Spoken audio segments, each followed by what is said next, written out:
Hey, it's Dr. A. Just want to answer another question that I got in regarding your adrenal glands. And so somebody wrote in and says, basically, I keep hearing about my adrenals, quote unquote.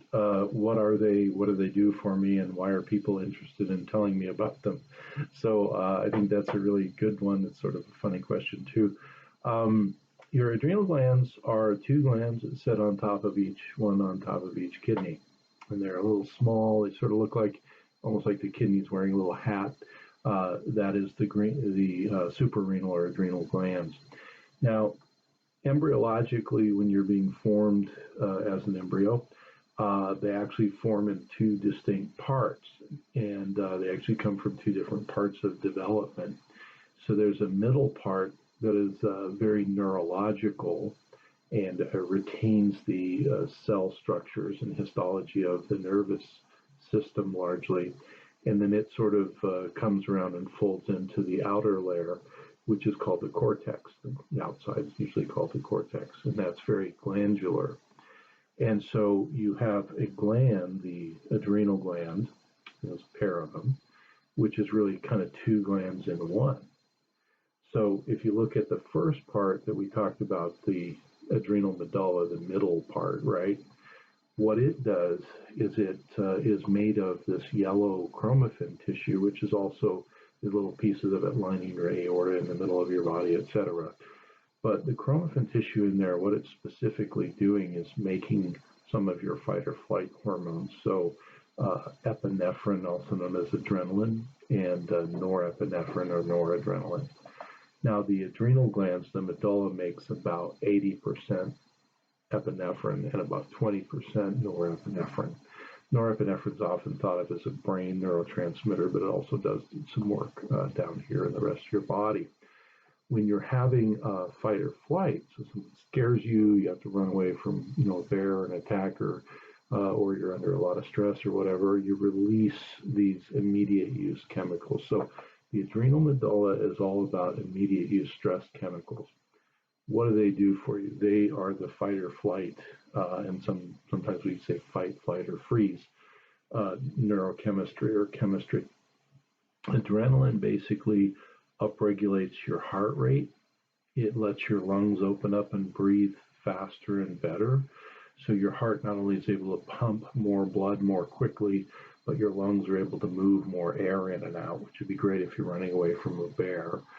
And then the other thing that it does is that it neurologically affects things like your eyes. So your eyes are kind of focused far away, and it shuts down the need to have your digestive organs operating and stuff, and shunts the blood out to your muscles. So if you have to fight or flight or whatever, you're ready for it.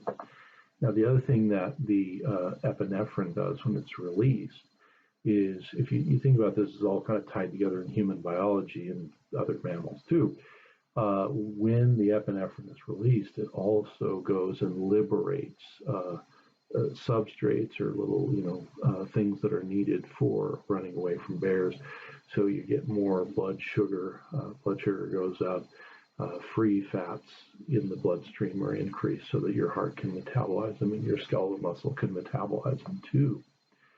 Now, if you don't need the adrenaline release and you're just really stressed out or whatever, imagine if you don't have to run from a bear and you're just sitting there, you're all stressed out, what's going to happen? All these changes still go on, right? So if you're really stressed out and you have nothing you can do about it, your heart's going to pump harder, your blood pressure is going to go up, your heart rate goes up. And if you keep doing that over and over, you're going to have long-term problems with it. Well, we talked about the medulla, which is more like neurochemistry, and then we got the cortex on the outside. Well, the cortex comes in three layers, and there's three really cool Latin names for the layers, but we really don't need to get into that. You can look them up. It's easy enough.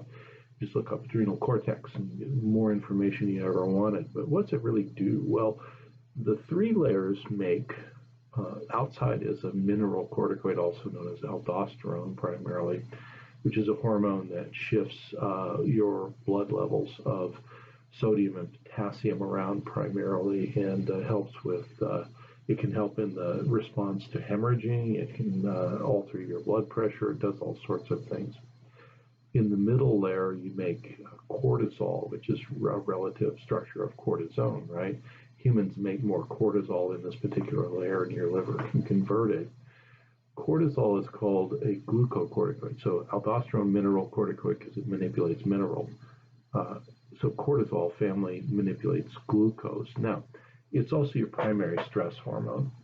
So cortisol does things like help you in the morning to wake up. Most of your cortisol is made in the morning. Cortisol wakes your brain up. At night, you're supposed to have low cortisol. Morning, you're supposed to have high. Part of what wakes your brain up is actually the cortisol surge that you get in the morning. So if your cortisol levels are low, you can engender some fatigue. Cortisol levels are high, you may not sleep really well.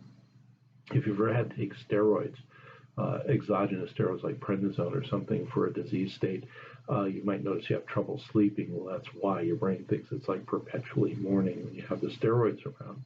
So cortisol is really important. It's circadian. It's high in the morning, low at night. It helps wake your brain up, and at night when it tapers off, it and melatonin get together and help induce sleep. Cortisol by being low and melatonin by being high at night helps induce sleep. But also cortisol helps. It's called glucocorticoid because it can help, like the adrenal medulla stress hormone. Epinephrine helps to raise blood sugar. Cortisol can too. Now you think about it. Cortisol is released naturally a little bit during the day in this sort of high in the morning, low at night thing. But under stress, you're going to release more of these things. So aldosterone is the stress hormone, cortisol is stress hormone. And then the inner layer of the three layers, so you've got aldosterone, cortisol, and then the inner layer is basically testosterone precursors, DHEA you've probably heard of, and then androstenedione, ASD. Both of these are made on the inner layer. And so sometimes you'll see if there's a lot of stress on the adrenal system, the cortisol initially may go up and then go down. And you may see under certain stress patterns that your DHEA may go up or down depending on the level of stress that the adrenals are under.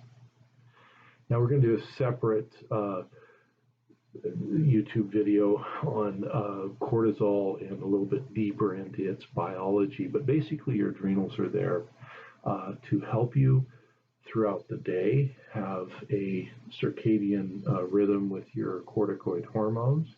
They are there if you need to make some aldosterone to rebalance your electrolytes. They are there to provide backup levels of testosterone precursors, DHEA and ASD. And if you don't have your adrenals, you can die because without cortisol, especially, you just will die. Now, they also, you need to know, are able to up and down regulate, just like the adrenal medulla, the middle part. If you get stressed, the bear is chasing you, there's going to release a lot of this epinephrine, norepinephrine. Same thing that the adrenal cortex, even though it's a separate part of the gland that's made differently in your embryology, they're all connected by their blood flow. So if you get stressed, stress hormones start to shoot around through your body, the cortex starts to overproduce as well. So people who are chronically stressed sometimes will develop high cortisol states, and that can throw off the blood sugar, push it up high. It can make you have trouble sleeping, can even affect healing and other things. And again, we'll go into cortisol a little deeper in the other YouTube video, but that's the idea with it. The adrenals are a very responsive set of glands. And so when let's say you're just having a regular old day and everything's pretty fine and you're not under any undue stress, et cetera, and there's no psychic stress like, bad boss or something, there's no bears around or whatever, good day, your adrenals are basically going to make the appropriate amount of corticoids in the morning, and you'll live off those all day, and they'll go down at night, and you may not pump out much of any epinephrine or norepinephrine during the day. If you're under a lot of stress, you may go elevated in both of those areas, which again is a fine response to stress. The trouble that occurs is when we go too long with stressors hitting the stimulation of the corticoids and the epinephrine. You get too many stress hormones and you get stress hormone-induced disorders from that. Again, we'll talk about that in a separate YouTube video. Well, I'm Dr. A. Thank you for the question. Keep them coming. Like, share, subscribe, comment, all of those good things. Hit the notification bell. Really, really happy with all the new subscribers. Appreciate it, and I appreciate your feedback. Thanks again.